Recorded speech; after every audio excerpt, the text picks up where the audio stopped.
kalooban ng Diyos ay maging tapat tayo sa tipanan. Kahit hindi pa kayo mag-asawa.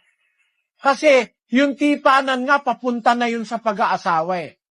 Kahit hindi pa kayo mag-asawa, dapat tapat na kayo. Wala nang anumang namamagitan pang relasyon, kahit na mga text-text lang, kahit na mga kurut-kurutan lang, sa iba pa.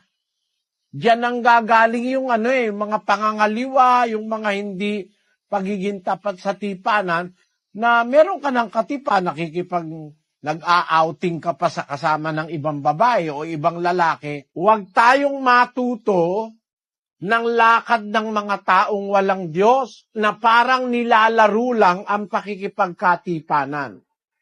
Ang batas ng Ebanghelyong sumasakop diyan ay nakasulat sa aklat ni Santiago.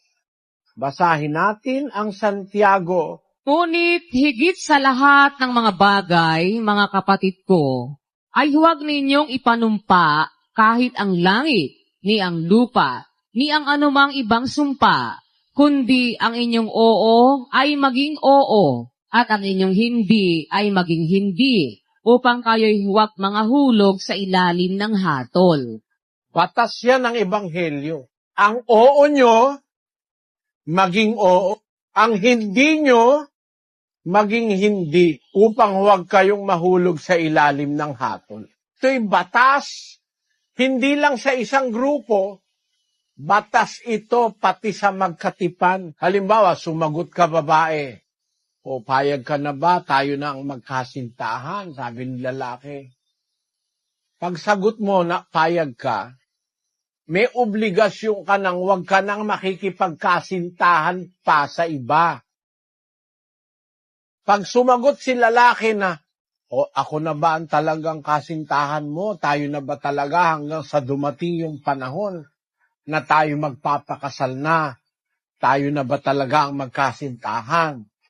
Pag sagot ni lalaki, oo, dapat, lalaki, huwag ka nang di-display sa iba pang babae. Ganon din naman si babae, huwag nang di-display o makikipagbiruan pa, makikipagbarkada pa sa ibang lalaki, nalilimitahan ka na dahil nakipagtipan ka na. Ngayon, pagka nasumpungan ng isang nakipagtipan, may kausap na, may kausap pang iba, ano ang ibig sabihin nun, mga kapatid? Basahin natin ang Santiago 1:7. Pagkat huwag isipin ng taong yaon na siya'y tatanggap ng anumang bagay sa Panginoon. Ang taong may dalawang akala ay walang tiyaga sa lahat ng kanyang mga paglakad. Pagka ang isang taon may dalawang akala, ay ibig sabihin nung may dalawang akala.